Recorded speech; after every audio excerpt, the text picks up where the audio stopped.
IPhone 17 base ভেরিয়েন্টে যতটা পরিবর্তন আনা হয়েছে পৃথিবীর আর কোনো আইফোনের ইতিহাসে কখনোই এত পরিবর্তন আনা হয়েছিল না।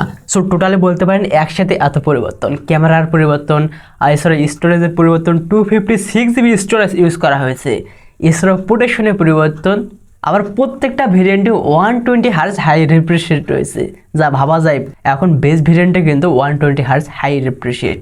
এছাড়াও অনেক কিছু পরিবর্তন রয়েছে, সেই ব্যাপার সবার আজকের ভিডিওতে একটু ফাইন্ড আউট করার ট্রাই করব। যেমন সাইজের ব্যাপারটা একটু বড় সড়ো করছে 6.3 ইঞ্চ, আগে কিন্তু কখনো এই ব্যাপারটা ছিল না, যেমন 6.1 ইঞ্চ বা তার থেকে ছোট ছিল বেস ভেরিয়েন্টগুলোতে আর কি। এখন কিন্তু আইফোন 17 বেস ভেরিয়েন্টে 6.3 ইঞ্চ ইউজ করা হয়েছে ডিসপ্লে।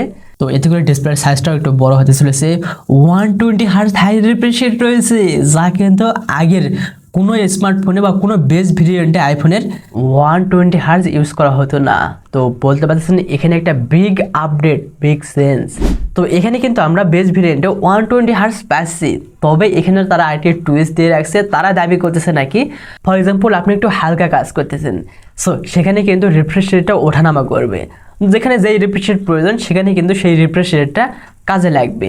একদম 1 থেকে শুরু করে 120 হার্জ হাই রিফ্রেশ রেটটা এভাবে ওঠানামা করবে, যেখানে যেটা প্রয়োজন সেখানে সেইটা কিন্তু রিফ্রেশ রেটটা কাজে আসবে।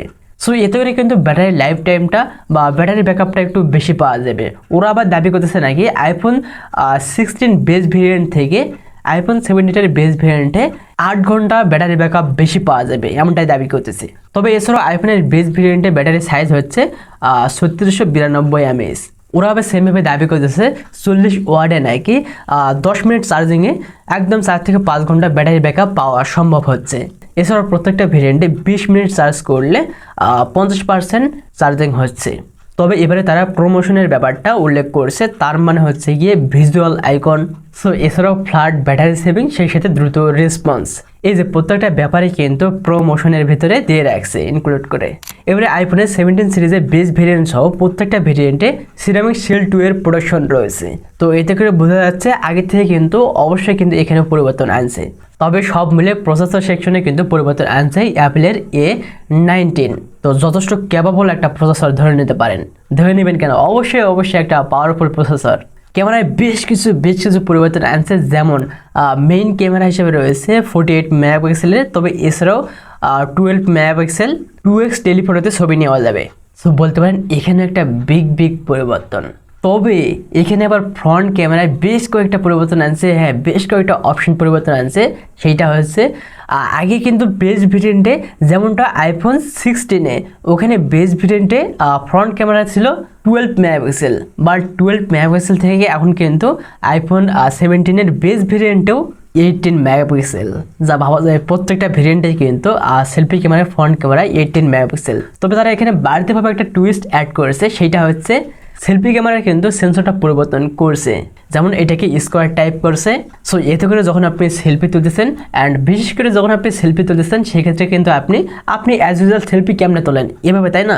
দেন সেক্ষেত্রে বস যখন আপনি এভাবে ছবি তুলবেন সেক্ষেত্রে কিন্তু আপনার ছবিটা হরিজন্টালিভাবে অনেক বড় হয়ে যায়। বাট এবারে কিন্তু সেই বড় ছবিটা এভাবে তুলতে পারবেন 16:9-এ, অর্থাৎ হরিজন্টালে কনভার্ট করতে পারতেছেন। আর এছাড়াও যে কোনো সাইজে তো ছবি তুলতেই পারতেছেন। ইন্টারেস্টিং ব্যাপার এখানে একটা বেশ পরিবর্তন। ওরা আবার ফ্রন্ট ক্যামেরার নাম দিয়েছে সেন্টার স্টেজ, হটে নাম। আবার এছাড়াও ব্যাক ক্যামেরা একটা ইন্টারেস্টিং ব্যাপার লক্ষ্য করতে পারবেন, সেটা কি বলুন তো? আগের আইফোনের যতগুলো সিরিজ রয়েছে সেই সিরিজের যে কোনো ভেরিয়েন্টের মাধ্যমে কিন্তু যখন আমরা 1x-এ জুম করে ছবি তুলতে যাবো সেক্ষেত্রে কিন্তু একটা ব্লারে ইফেক্ট চলে আসে, আমরা কিন্তু সঠিকভাবে সেই ছবিটা ফোকাস করতে পারি না বা তুলতেও পারি না, একটা ব্লারি ভাইব ক্রিয়েট হয়। বাট এবারে কিন্তু 1x-এর ছবি তোলা যাবে এটার মাধ্যমে, যেহেতু তারা নতুনভাবে 48 মেগাপিক্সেলের ফিউশন অ্যাড করেছে। নামটা নতুন শুনছেন তাই না, ফিউশন। তারা মূলত আদরকে নাম দিয়েছে ফিউশন। সব মিলে এবারে কিন্তু স্টোরেজেও পরিবর্তন আনছে। যেমন আগের ভেরিয়েন্টগুলোতে ছিল, আগের সিরিজগুলোতে ছিল 128 GB storage, internal storage, but এখানে কিন্তু আইফোন 17-এর বেস ভেরিয়েন্টে 256 GB ইন্টারনাল স্টোরেজ ইউজ করা হয়েছে, যা ভাবা যায় স্পেসটা অনেক বড় দিয়ে রাখছে এবারের সিরিজে। কম টাকার মধ্যে ভালো কিছু স্পেক্স ওএস পেয়ে যাচ্ছেন। একই সাথে যদি আপনি দেখেন ম্যাক মিনিতে কম টাকার মধ্যে, কম বাজেটের মধ্যে সেই রকমের সেই লেভেলের স্পেসিফিকেশন পাওয়া সম্ভব বা পাওয়া যায়। আবার সেমভাবে ওই অ্যাপেলের আইপ্যাডেও কিন্তু কম টাকার মধ্যে, কম বাজেটের মধ্যে ভালো কিছু স্পেসিফিকেশন পাওয়া যাচ্ছে রাইট নাও। যা আমরা কিন্তু আইফোনের পুরো ইতিহাসে এরকম অপশন কখনোই পাই নাই। কম টাকার মধ্যে ভালো কিছু স্পেক্স ওএস বেস ভেরিয়েন্টের মধ্যে এরকম কিন্তু কখনোই পাইনি। বাট এবারে কিন্তু সেসব অপশন আপনারা পেয়ে যাচ্ছেন বেস ভেরিয়েন্টের মধ্যে। এত কিছু পরিবর্তন, 120 Hz high refresh, 256 GB storage, ক্যামেরায় পরিবর্তন, 18 মেগাপিক্সেলের ফ্রন্ট ক্যামেরা, এছাড়াও সিরামিক শিল্ড 2 এর প্রোডাকশন পেয়ে যাচ্ছেন। অন্যদিকে আবার ডিসপ্লে সাইজটাও বড়। সো টোটালে বলতে পারেন এত কিছু পরিবর্তন রাইট নাও অ্যাপেলের 17 সিরিজের বেস ভেরিয়েন্টটাতেই। তো সব মিলে এটার প্রাইস হতে পারে $799, যা প্রিভিয়াস জেনারেশন আইফোন 16 ওর থেকে কিন্তু ওই সেম প্রাইসে রয়েছে। তো বাঙালি তো চাইবে না সেই ওল্ড ভার্সনের ডিভাইসটা পারচেস করতে, তো অবশ্যই চাইবে নিউ জেনারেশনের স্মার্টফোনটা পারচেস করতে। সেক্ষেত্রে কিন্তু এত স্পেসিফিকেশন পাওয়া যাচ্ছে, আবার অনেক কিছু কিন্তু প্রো ভেরিয়েন্টের সাথে মিলে যাচ্ছে। সো ধরে নিতে পারেন একই সাথে ওই যে ক্যামেরা সেকশনে অ্যান্ড সেই সাথে প্রসেসর সেকশনে হয়তো একটু পরিবর্তন থাকতে পারে, তাছাড়া কিন্তু অলমোস্ট সব কিছু একই। 120 Hz হাই রিফ্রেশের ডিসপ্লে প্রোটেকশনটাও ওই এক, আবার স্টোরেজটাও কিছুটা এক রয়েছে। তো সর্বশেষ যারা ভাবছেন কম টাকার মধ্যে আমার একটা অ্যাপেলের ডিভাইস থাকবে অ্যান্ড সেখানে আবার প্রো ভেরিয়েন্টের মতনই সব কিছু ইউজ করা যাবে, তারা হয়তো এই ভেরিয়েন্টটা পারচেস করতে পারেন। তারপরে বস আসলে আপনার এই পরিবর্তনগুলো ভালো লেগেছে কিনা সেটা একটু কমেন্টে জানিয়ে দিতে পারেন। আমরা হয়তো নেক্সটে কোনো একটা আইফোন 17 সিরিজের যে কোনো একটা ডিভাইস নিয়ে কথা বলবো। So stay tuned. তো অবশ্যই সাবস্ক্রাইব করতে হচ্ছে।